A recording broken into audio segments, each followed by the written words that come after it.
Welcome to Mt Tam Astronomy, a summertime lecture series normally held in Cushing Memorial Amphitheater on Mt Tamalpais, north of San Francisco.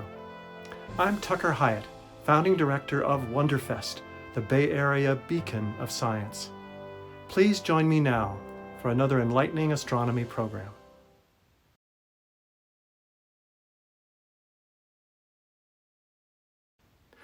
Near-Earth asteroids, NEAs, are small solar system bodies in orbits that come near or cross the orbit of Earth. There are some 20,000 NEAs, with roughly 10% being potentially hazardous to Earthlings. Now, Dr. Michael Busch, research scientist at the SETI Institute in Mountain View, California, will explore NEAs as unique physical worlds, as impact hazards to Earth, and as accessible destinations for our spacecraft. Hello, everyone. Thank you for the invitation to talk to Friends of Mt Tam, and thanks go to the organizers for letting me do this by video recording, as well as to everybody looking at this on YouTube, if this is in real time or if it's 6 months afterwards.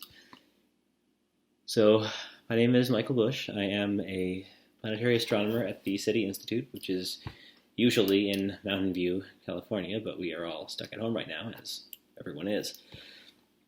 I will be talking today about the near-Earth asteroids, spacecraft missions to them, and also the near-Earth asteroid impact hazard. We'll be talking about the work that's been done over the past several decades by quite a large number of people. I'm going to be giving credit where I can, but there's a lot of people who've been working on this, and I cannot possibly name everyone individually. So thanks go to many hundreds of astronomers and engineers who have done the work I'll be talking about today. So this is a chart of the inner solar system out to the orbit of Jupiter as of one particular day last year. This is prepared by the Minor Planet Center, which is operated by the International Astronomical Union and serves as a clearinghouse for all discoveries of everything in the solar system. Since this chart was made, more things have been added. Everything has also moved around. What I'm trying to do here is use it to illustrate how there's different populations of objects in orbit around the Sun. The Sun is in the middle in this picture. We have the orbits of the inner planets, Mercury, Venus, Earth, Mars, going outwards. Earth is down just a little to the left and below the Sun. This is June of last year. We're a little bit further back in our orbit right now, but still on the orbit. We have the orbit of Mars. Jupiter is all the way out. It's moved along a little bit in its orbit since time of this image, but again, still along that curve. All the little dots here are different populations of objects on their own orbits around the Sun. The blue dots sharing Jupiter's orbit are the Trojan asteroids in front of and behind the planet. We have the main asteroid belt between the orbits of Mars and Jupiter, green dots. There's some comets passing through that are in light blue. The near-Earth asteroids are marked here in red. Now, near-Earth is defined as nearby on the scale of the solar system. As many of you know, the Earth is 93 million miles, 150 million kilometers from the Sun, give or take a million or so kilometers depending on the time of the year. Something is a near-Earth asteroid if it comes within 50 million kilometers of the Earth's orbit on its own orbit around the Sun. Technically, it's 0.3 AU, but it's about 50 million kilometers of that minimum distance between the Earth's orbit and the asteroid's orbit. That's nearby as compared to the distance from the Earth to the Sun, or from anything in the asteroid belt to the Sun, but it's quite far away as compared to the size of the Earth. There's a lot of objects out there. There's about 1,000 near-Earth asteroids larger than 1 kilometer in diameter. There's many, many smaller objects. But, of course, they are very thinly spread. It's one billion miles, 1.5 billion kilometers roughly, from one side of Jupiter's orbit to the other. And you can see that some of the near-Earth asteroids do get out as far as Jupiter's orbit, others get in closer to the Sun. So we've got a lot of objects out there, but they're very, very thinly spread in space. Like having to tell elementary school students when I talk about this that it is not like these Star Wars movies, where they always put the asteroids all on top of each other. They are so thinly spread that they're like grains of dust on opposite sides of the room. And of course, this makes sense. If we go out at night and it's a clear night, not too much light pollution, you can see stars, you don't see asteroids blocking your view everywhere. Now, there's a bunch of reasons we study near-Earth asteroids. One key point is that they give us access to things that came from the main asteroid belt in closer proximity to the Earth. So the near-Earth asteroid population is not stable. On timescales of several million years, the asteroids that we currently see will stop being near-Earth asteroids, and new near-Earth asteroids will replace them, triggered mostly by interactions between Jupiter and objects in the asteroid belt. So stuff gets pushed mostly by radiation pressure onto orbital resonance with Jupiter or Mars or Saturn, and eccentricity gets pumped up and it falls into the inner solar system. And then we have a near-Earth asteroid. So the near-Earth objects we're seeing now are remnants of planet formation, because as the whole asteroid belt is, since you've never had a single large planet out there, because Jupiter scattered the orbits around. And when they run into each other, they erode rather than accreting. So the asteroids we see are interesting relics of early history of the solar system, except they've been through their own complicated history of asteroids running into each other and then getting thrown into different orbits. So one of the reasons to study the near-Earth asteroids is we can study smaller objects more easily because they pass closer to the Earth than when we're studying things out in the main asteroid belt. We can start to learn more about that whole process of planet formation, the early stages of it, building up asteroid-shaped sized objects, and then what's happened the last 4.5 billion years of collisions between things and the structures of objects that result from that.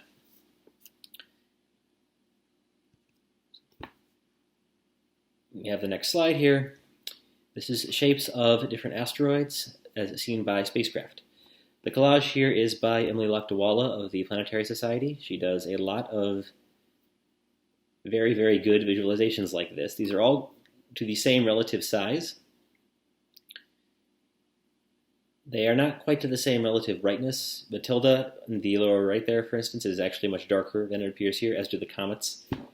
But they don't show up that well, depending on your computer monitor, if I were as black as they are. But there's very wide variation here. We've got very light-colored rocks reflecting 30% of light that hits them, and we've got very dark-colored rocks reflecting a few percent of light that hits them. We've got some objects that are made of metal. We've got some objects that are rich in water and carbon compounds. We're seeing that this range of composition is different reservoirs of material from the early solar system. We also see here a wide range of shapes. They are not round.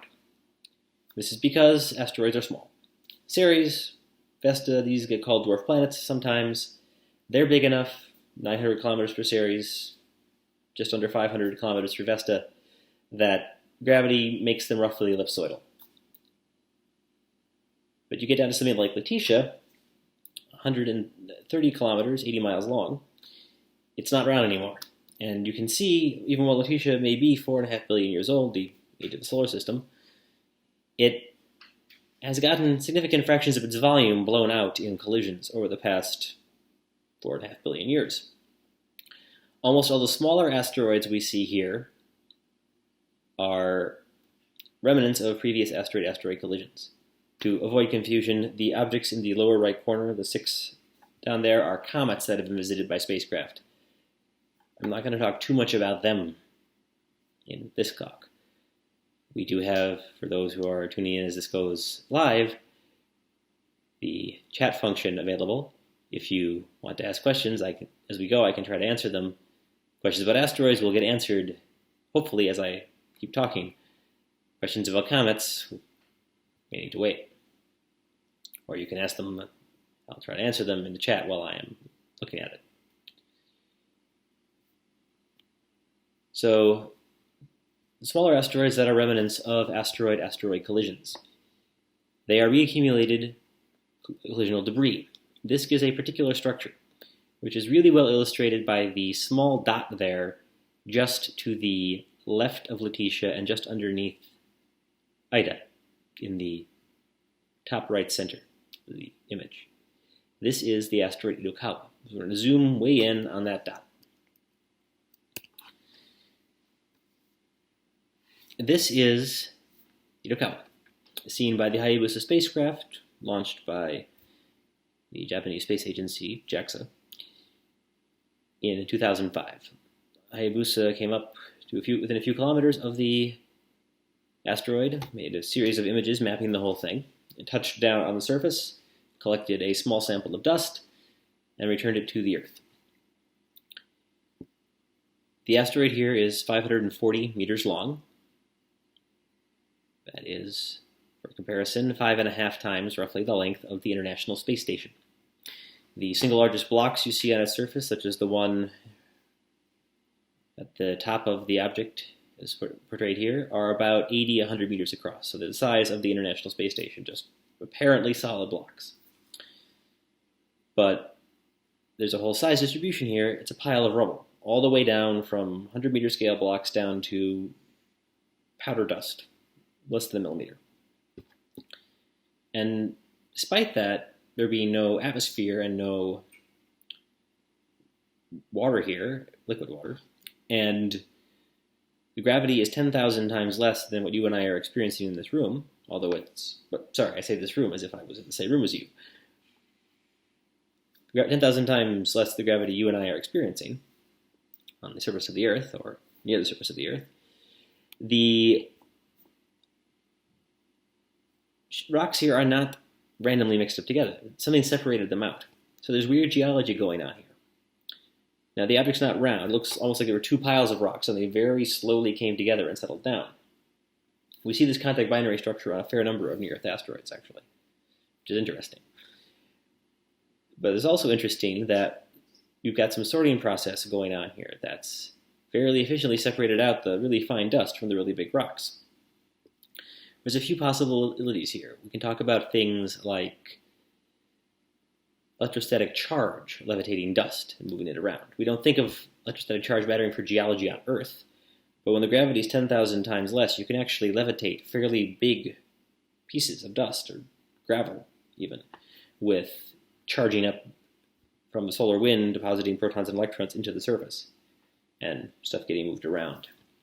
Christine Hartzell is a professor at the University of Maryland. She's been studying this for Itokawa and other asteroids. And it's kind of a complicated thing because the gravity field here is not uniform either. The shape is so irregular. We can talk about things like radiation pressure mattering. We don't think of this mattering for geology on the Earth, but light does carry momentum. And if you shine a light on a surface out of space for long enough, and it's asymmetric like this shape is, you can actually spin the asteroid up to breakup speed and it will come apart and reconfigure. This is called the Yarkovsky-O'Keefe-Radzvetsky Paddock or YORP. You can perhaps see why we use the abbreviation.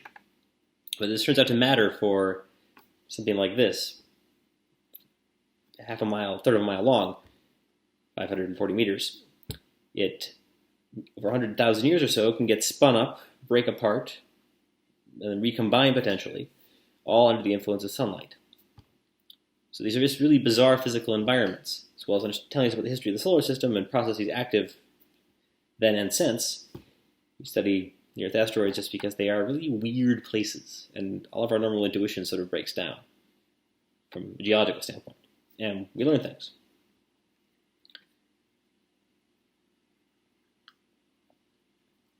There is, of course, another reason we study near-Earth asteroids, which I gave away in the title slide.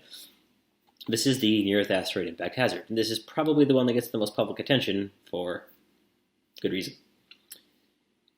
Asteroids do hit the Earth. I talked about how the near-Earth asteroid population is replaced on a timescale of a few million years. Things stop being on near-Earth orbits and they go somewhere else. Sometimes they fly by Jupiter, out at aphelion, and they get thrown out the inner solar system completely. Sometimes their eccentricity gets run up to the point that they fall in towards the sun, and either they undergo some thermal expansion and contraction as fracture, or they fall into the sun and actually are vaporized, which is pretty dramatic when it happens. Or the asteroids get hit by something and disrupt it completely, or they spin up and they break to pieces, or they hit something. Sometimes that something is a planet. Sometimes that planet is the Earth. And so there is the asteroid impact hazard. Now, very small asteroids, only a few meters wide, these do not pose a hazard. They fall out of the sky.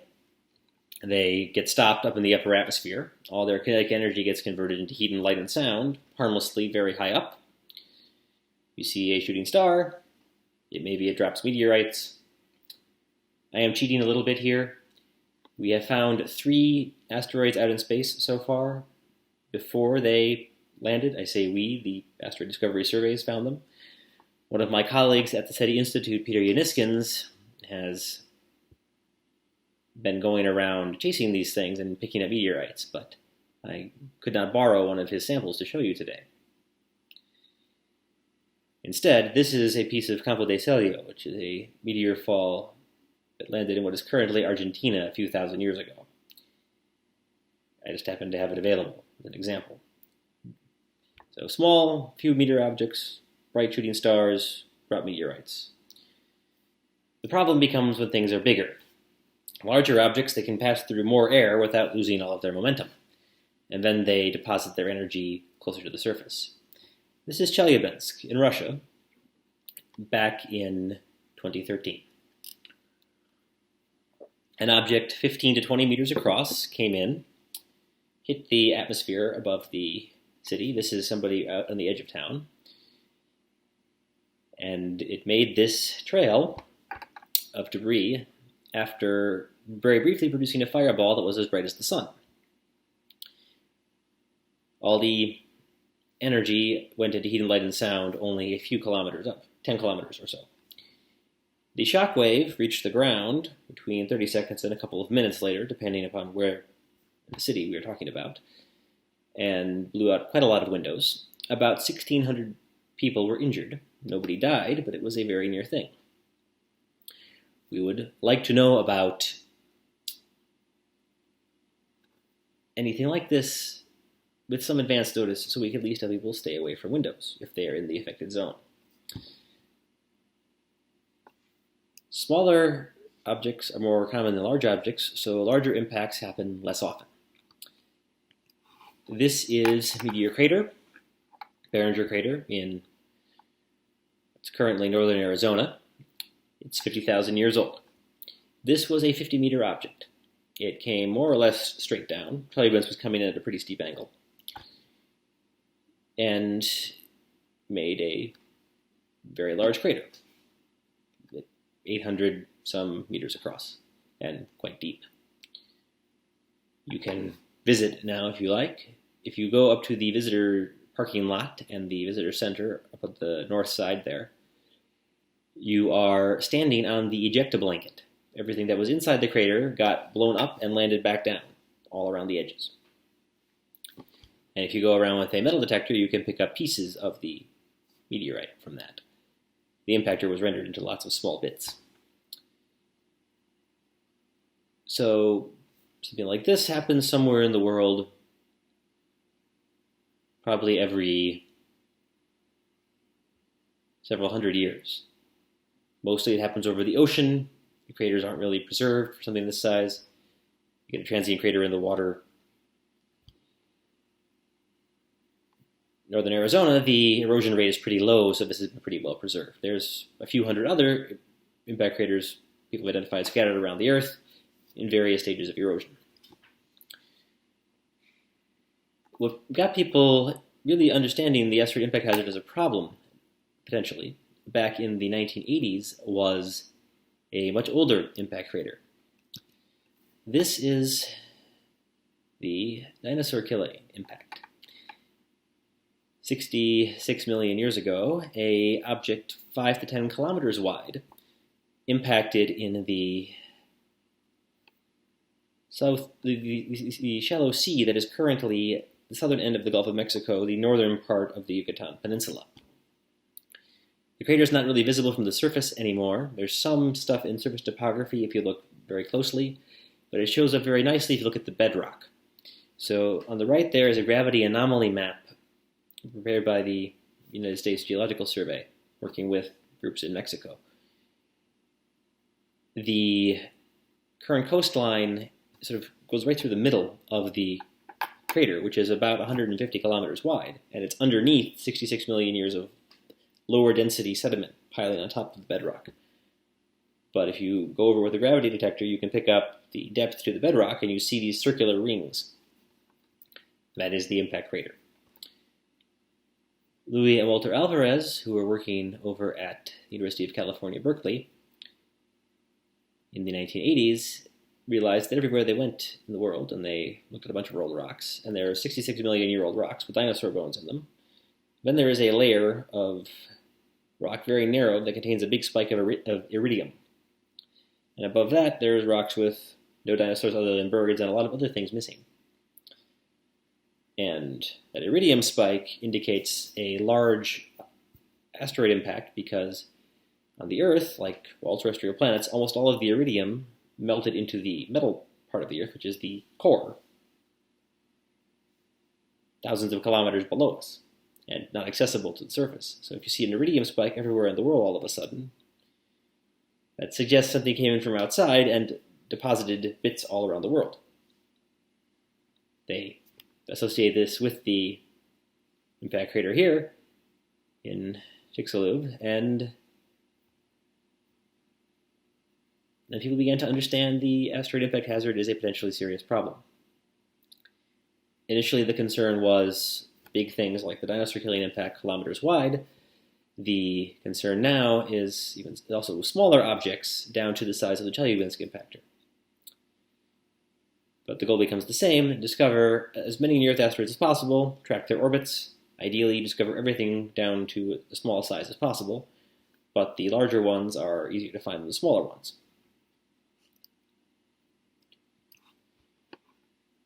The asteroid discovery surveys have been running for quite a long time now. The first near-Earth asteroid to be discovered, Eros, was discovered over 120 years ago now, but photographic emulsion, large plates on the backs of telescopes, increased discovery rates quite a bit in the early part of the 20th century. And then in the 1990s, large format CCD cameras became available. Those of you who do astrophotography remember CCDs are many, many times more sensitive than photographic film. So you can see fainter objects the same size of a telescope.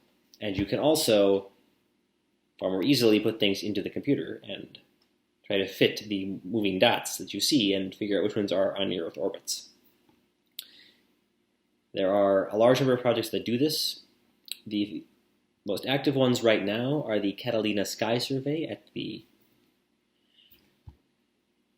observatories in the Catalina Mountains that are run by the University of Arizona, the Pan-STARRS project, which is run by the University of Hawaii on Maui. These are wide-angle sky surveys. They cover as much of the sky as possible. They go as deep as they can, and they coordinate with each other to avoid duplicating too much. And currently, things are being discovered at about 2,000 near-Earth asteroids per year. Upgrades are ongoing.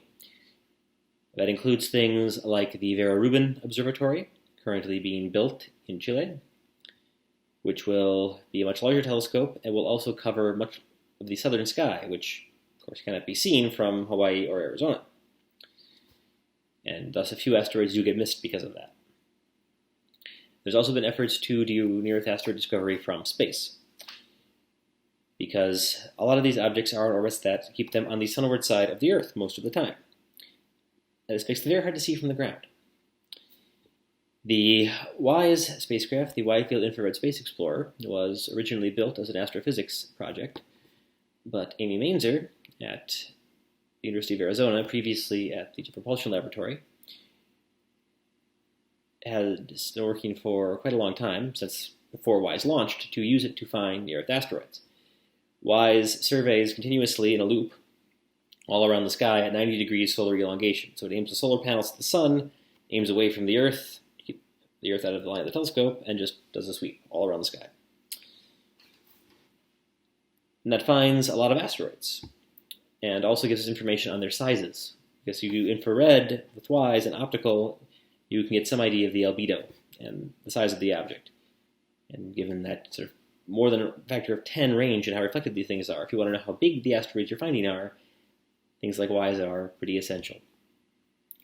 NASA has now been working on a project called the Near-Earth Asteroid Surveillance Mission, which is being led by Amy Mainzer, and is designed to go to much closer to the sun than WISE did and cover much more of the sky. Again, the goal is to find near-Earth asteroids that are on the sunward side.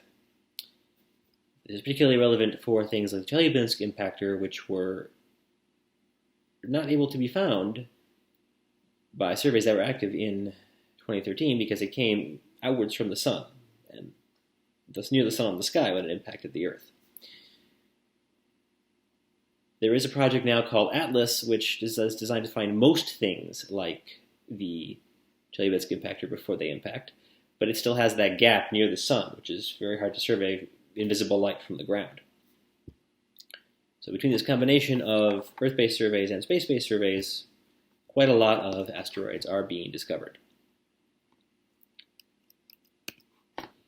All of these different surveys collaborating together to find near-Earth asteroids has been termed Spaceguard. The term is from an old Arthur C. Clarke novel. I would prefer a better reference, but this is the one that got stuck. You can see here the discovery rate of near-Earth asteroids as a function of time. On the top is the total number of near-Earth asteroids being found each year. Color coding here is the different asteroid surveys. And then we have on the bottom large asteroids, estimated sizes bigger than 1 kilometer across.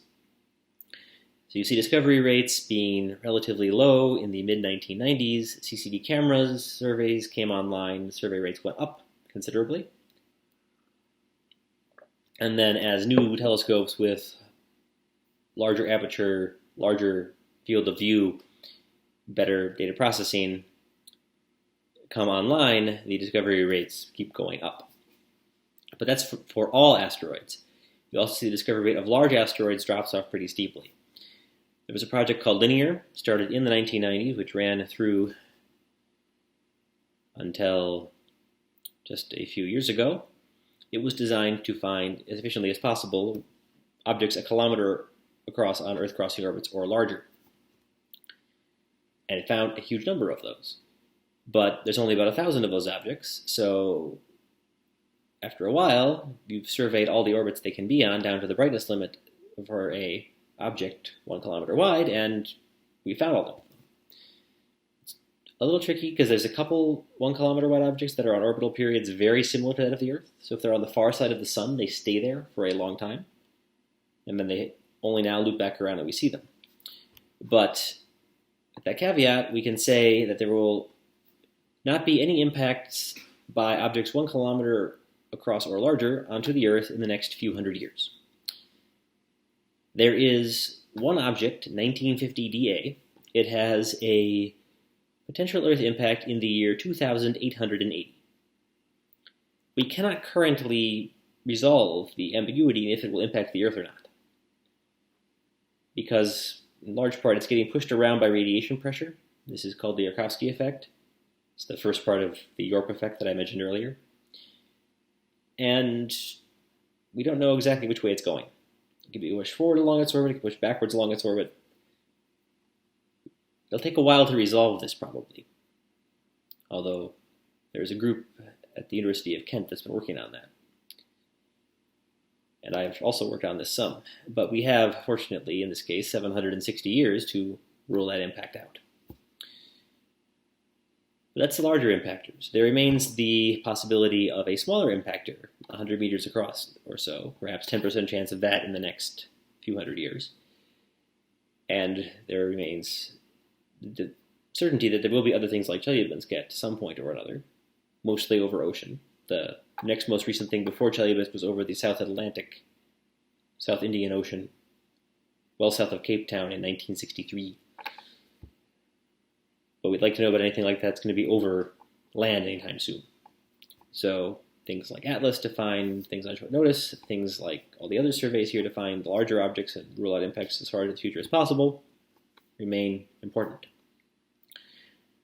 My own work has focused mostly on characterizing near-Earth asteroids after they're already known, to refine our knowledge of their orbits, understand their shapes, spin-state physical properties, which feed back into predicting the orbits because of the Yarkovsky effect. So to do this, I am part of a team that does radar observations of near-Earth asteroids. If you wish the radar team's websites, we have our web pages down on there on the bottom of this slide. We have high-power radio transmitters mounted on large radio telescopes. You see here in the upper right the Arecibo Observatory in Puerto Rico, and then next to it the Goldstone Deep Space Network site in Southern California, which has a 70-meter antenna. It's used mostly for talking with spacecraft, but there's a transmitter on there. It can also be used to observe near-Earth asteroids.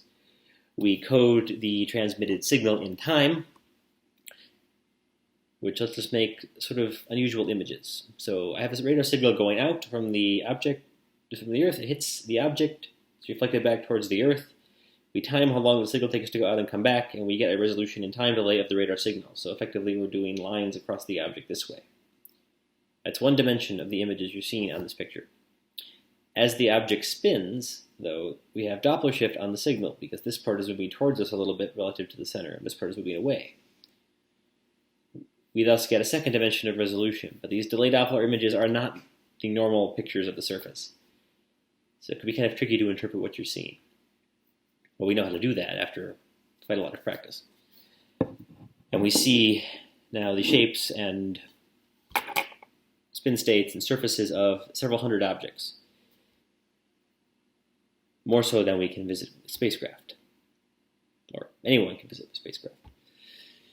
The different objects you hear illustrate a few different types of things we see in the Earth population. We've got a lot of objects where we see visible boulders on the surface. In the upper left there is an object called 1992 UY4, which has a bunch of bright dots in the radar images. Those are boulders 10, 20 meters across, scattered across its surface. A student who worked with me, Nicholas Young, did some very interesting work trying to map out the boulders on the surface there. And so far as we can tell, they are uniformly scattered across. But it's a little tricky because of the nature of the delayed Doppler images. I can't tell you if any individual boulder is in the northern hemisphere or the southern hemisphere. So the degree to which there's sorting going on this object as compared to Itokawa, for example, is not clear. We also see a lot of contact binary objects. The radar images in the lower left here are an object called 2000 RS11.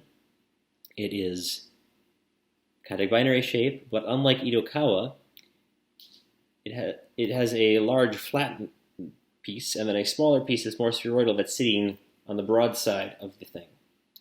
I don't quite know how you form that, because if you see most of the contact binaries, it would be over off to this side. This is shape modeling done by another student, Kaylee Brower, who's now at MIT. I still would like to figure out what's going on with this one. We keep seeing surprising new things like this. I would show you a 3D print of this one, because we can render it in the computer. If you go to the link there, you can get the 3D model files for a bunch of things. But most of my 3D prints are back at the office, which I can't get to right now. I apologize. On the lower right here, we see an object called 1994 CC. The telephone numbers here are just designations that are assigned in order of discovery for the different asteroids. The first part is the year, the next part is the alphanumeric code assigned in sequence. With 2,000 asteroids per year, just the near-Earth objects alone, it's a community given up assigning names to most of them. But you see in the middle there a roughly spherical object. Probably has a bit of equatorial bulge, although the evidence of that in this image is a little subtle. But it's roughly spheroidal. The important thing here is the bright dots up at the top of the image, so it's in front of it, closer to the Earth. And then down at the bottom, just behind the object. relative to the Earth. Those are 2 moons that are orbiting around the asteroid. They're very small. The main asteroid here is, I'm actually forgetting exactly how big it is, but roughly 1 kilometer. And the moons are only a couple of 100 meters. They're spinning very slowly as they orbit around the primary, which spins more quickly, so they are compressed left to right. They look a lot smaller that direction than they actually are. But they are this whole small triple asteroid system, the main asteroid and 2 moons spinning around it, all packed in with just a few kilometers of space. Double asteroids, the single satellites, triple asteroids like this one are very interesting because they give us information on the mass of the system. We apply Kepler's laws of the orbital period. Given the separation between them, we get the mass. And that tells us things about density of the objects, which can inform things about internal structure. We know, for instance, that there are some binary asteroids that are significantly less dense than water, which, given that they are made of rocks, implies quite a lot of empty space inside the rubble pile. This matters for discussions of asteroid impact hazard because if we have an asteroid that we find in the future that is going to impact the Earth, we first wish to know how big it is. We also wish to know how dense it is, because those 2 together determine the mass, and the mass and the velocity determine the impact energy, which is the relevant thing for the effects of an impact. If it's very porous, if it's more dense, these are also important things to consider when talking about asteroid deflection. And I'll talk more about that in a few minutes. First, I want to talk about other spacecraft missions, all the different spacecraft missions that have gone to near-Earth asteroids. So, as well as informing impact hazard predictions, general understanding of the near-Earth population, the shape models that we get from projects like this. So this is the asteroid called Betulia, shaped like this. It's roughly triangular. It's called, compared to a scone. People like food comparisons for some reason. Understanding that your asteroid is shaped like this and it's spinning this way and angled like this, so this side is in the sun when your spacecraft gets there. All this is very useful information if you are going out to an asteroid to have a spacecraft for whatever application.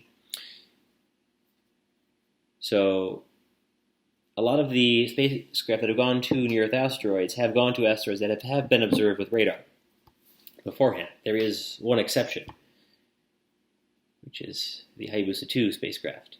But that's only one out of actually a fairly large number of spacecraft to near-Earth asteroids.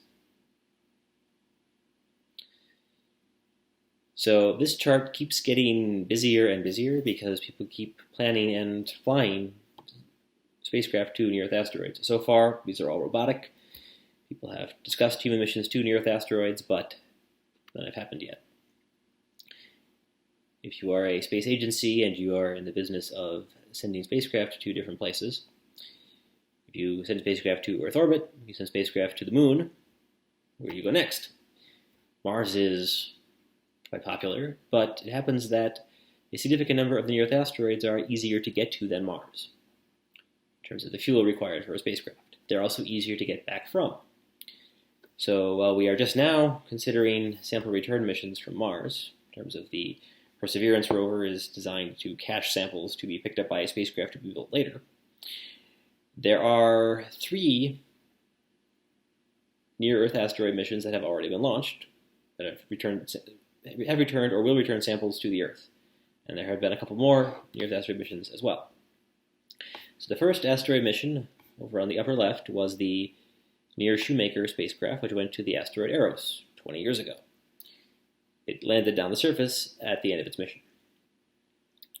The Hayabusa spacecraft went to the asteroid Itokawa 15 years ago now. This is the other side from the image I showed you before. The landing site is just about the top middle in that fine-grained dust.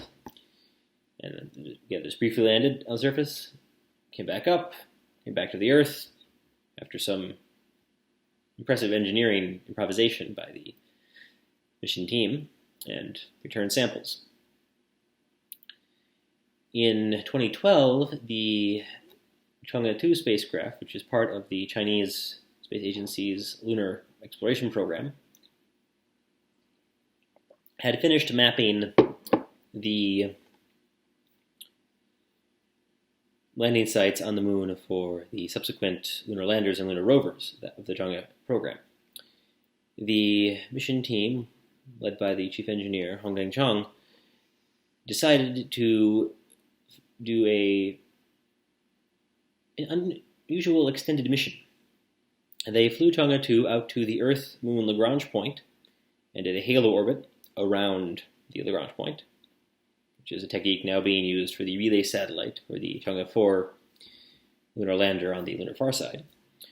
Then they flew Chang'e 2 out of Earth orbit completely, and they arranged that it would be at the right spot, 7 million kilometers away from the Earth, when this asteroid in the lower left, Toutatis, came near the Earth. Toutatis' orbital period is not quite 4 years. So it comes near the Earth, just at 1 AU from the Sun, at 4-year intervals for a couple of decades, and while the Earth is nearby, and then it's out of phase for quite a long time. So it was discovered actually back in the 1930s, and it got lost until 1988. Christian Paulos, a French astronomer, discovered it, named it Toutatis after a character from Asteroids comics, and then came by in 92, 96, 2000, 04, 08, 2012, 2016. Now it's out of sync again and won't come back close to us for a while. But in 2012, the Chang'e 2 team arranged to fly less than 1 kilometer away from Toutatis' surface. The Vader team, we had observed Toutatis beforehand. We did a detailed shape model and understand its pretty complicated rotation state. This was work originally done by one of my thesis advisors, Steve Ostro, and Scott Hudson, who's at Washington State University these days. The spin state of Toutatis, though, keeps changing because it's spinning very slowly and keeps flying by the Earth, and gravitational tides spin it up and down in complicated ways. I had been studying that since 2008, working with Yu Takahashi, who was then at the University of Colorado, is now at JPL.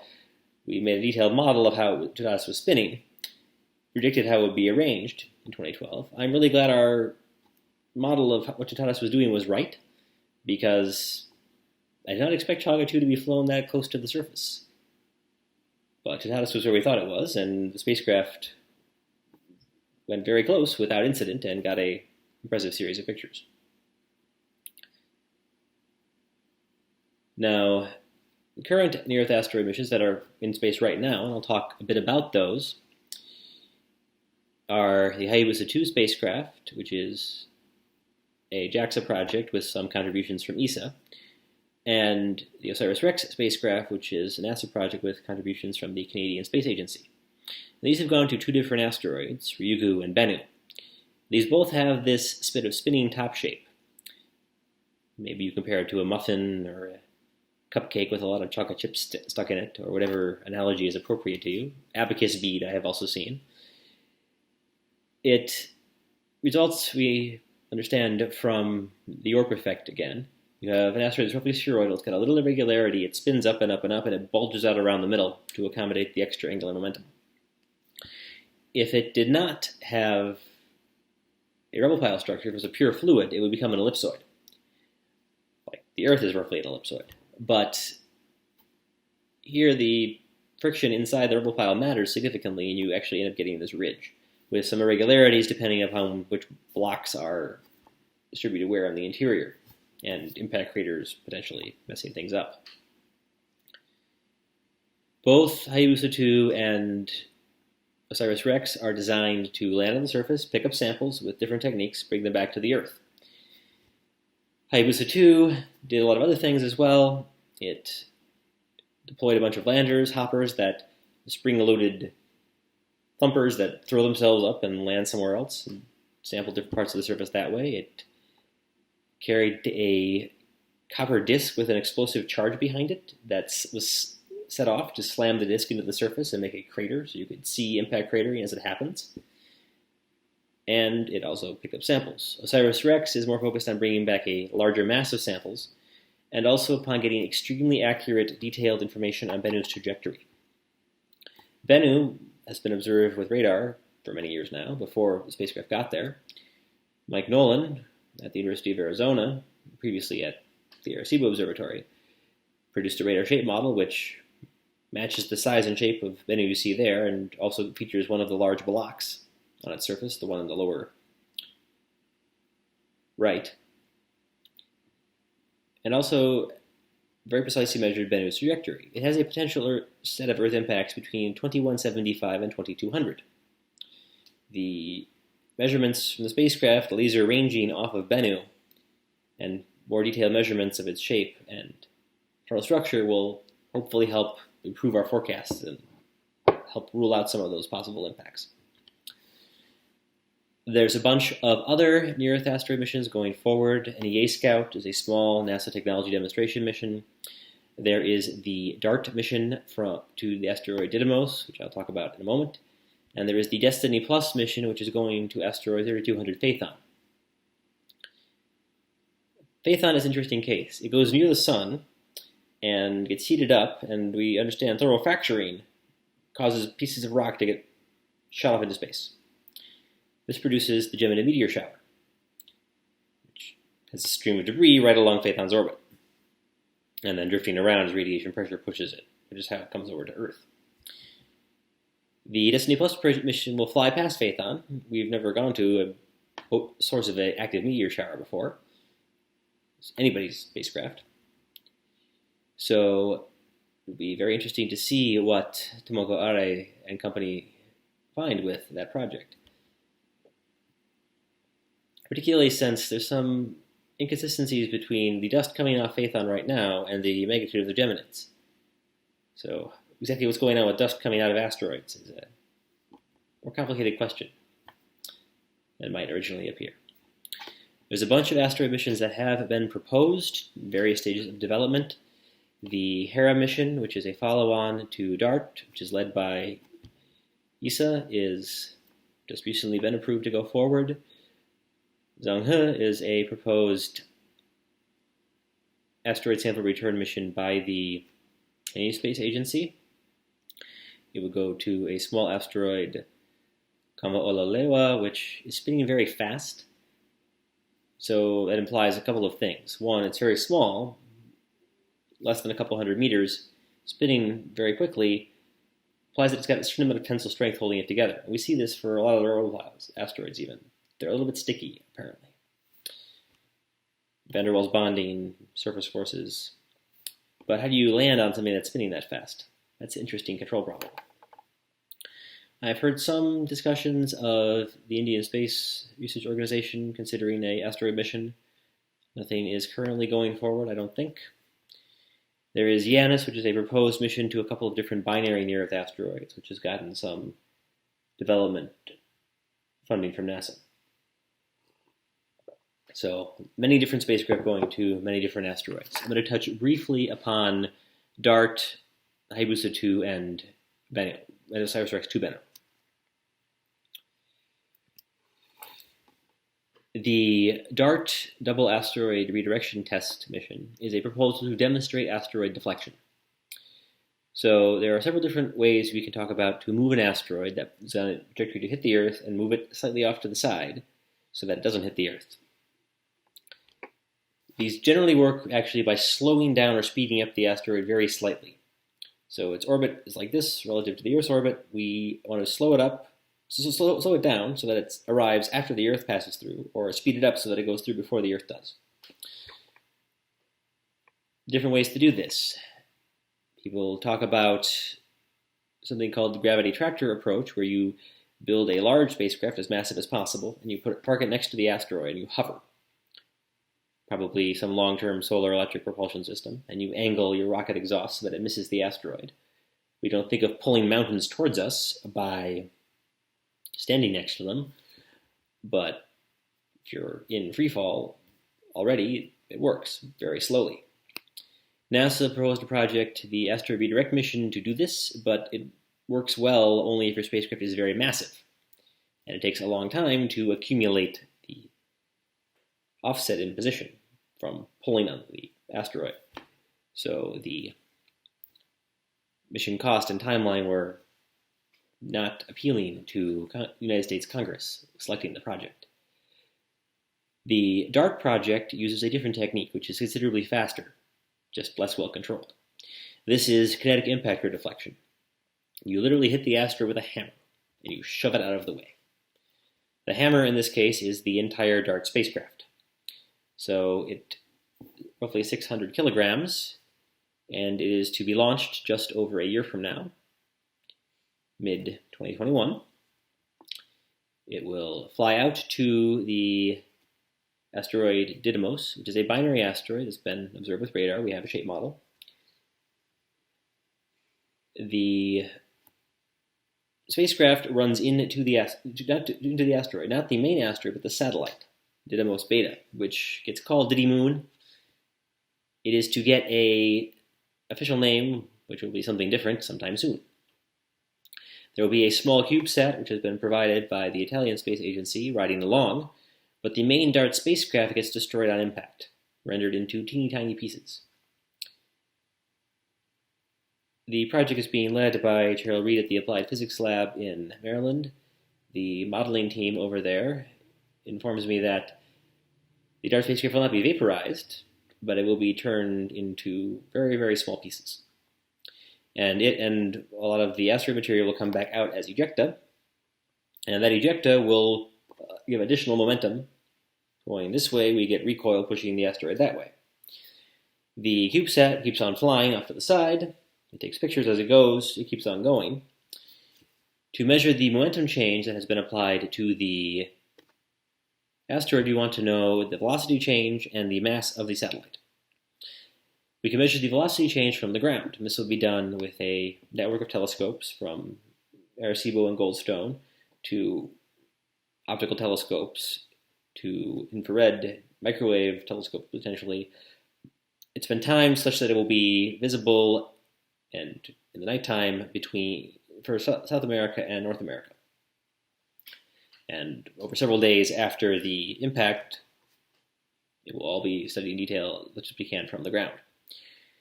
The Hera spacecraft is to launch a few years later and go out to the asteroid, image the impact crater at very high resolution, and get the mass of the satellite more precisely. And then we'll know exactly how much momentum got applied. And we'll have confidence between DART and Hera that we have at least one technique to deflect an asteroid if we have to do so for real. Point of interest, Didymos cannot hit the Earth on its current orbit. And the DART impact will push the entire system further away from the Earth, very slightly, as well as much more significantly moving around the satellite relative to the primary. So that is upcoming. The two asteroid missions currently flying again are OsirisRex and Hayabusa II. I'm going to talk a little bit about Hayabusa II, which has landed on Ryugu. This is a picture from a little over a year ago, showing the first landing site. It landed twice, once sampling the surface, touch and go. The sample collection system is that long probe sticking out of the bottom of the spacecraft. And the schematic above, it touches down, autonomous navigation, collects the sample by firing a pellet into the surface, material gets kicked up into the sample container, and then the spacecraft fires rockets and boosts itself back up into a safe orbit. You see here the shadow of the spacecraft on the asteroid and the blast zone from where the retro rockets fired to push it back up. They then landed a second time into the excavated material from the impactor experiment. So that copper slug that I mentioned earlier impacted the surface, threw out a crater a couple meters deep. Then you sample material that was below the surface. And then you can get a sense of how material reacts to being exposed to space for different amounts of time. You have different amounts of solar wind, different amounts of radiation, so on. These samples are now on their way back to the Earth. And good luck to the Hayabusa II team with landing that stuff in Australia and analyzing everything that gets back. The OsirisRex spacecraft is currently doing a series of low-altitude flybys over its landing site, which is a patch of relatively fine-grained material on the surface of Bennu. This has been complicated by something unexpected. Bennu is kicking up dust, all by itself. I mentioned how 3200 Phaethon is the source of the Gemini meteor shower. There is no meteor shower associated with Bennu, but it's putting out small clumps of material, a centimeter or so across, out into space in these erratic dust excavation events. I'm not entirely sure what's causing that. People argue thermal fracturing, expansion, contraction. It seems to happen a bit right on the terminator. Sunlight cutting off, things contract, stress builds up, things release. Been thinking about electrostatic charge there as well. Still unclear. But the mission team had to carefully consider and plan out their trajectory and landing to avoid the spots where this has been happening, because you don't want your spacecraft to get hit by a dust clump unexpectedly. At the same time, landing on the surface and collecting a sample, in the case of Bennu, they use a nitrogen gas jet to do that, also kicks up a bunch of dust and debris. There's some very dramatic pictures from Hayabusa II for that. So, the spacecraft is designed to handle a certain amount of dust, and they plan to navigate through it. So, good luck to Dante Loretta and company with the landing on Bennu, which again is all being programmed remotely into OsirisRex, and it has to do that all by itself because there's no human in the loop that far away. And then, ideally, soon after collecting the samples, OsirisRex will finish its observations on Bennu and bring those samples back to the Earth. I've talked about quite a lot of stuff, many different spacecraft missions, the asteroid impact hazard, general asteroid science. If I was giving this talk in person, I would now stop and ask to take any questions you may have. Since we're not unable to do this live, I will keep looking at the chat window for this throughout the last few minutes, and this is happening in real time, and if people are watching this several months after the fact, I apologize that I cannot answer any questions you might have right now. I hope you enjoyed watching Near-Earth Asteroids, Impact Hazards, and Space Missions with Dr. Michael Busch of the SETI Institute. These programs are produced by Mt Tam Astronomy in collaboration with the Friends of Mt Tam, with the San Francisco Amateur Astronomers, and with Wonderfest, the Bay Area beacon of science. The programs are free and open to all. Mt Tam Astronomy is organized by Tinka Ross, and this video was produced by John Navas. To attend a live program, followed by live telescope viewing of the night sky, or for a list of upcoming Astronomy Nights programs, visit our website at friendsofmounttam.org. For Mt Tam Astronomy, I'm Tucker Hyatt.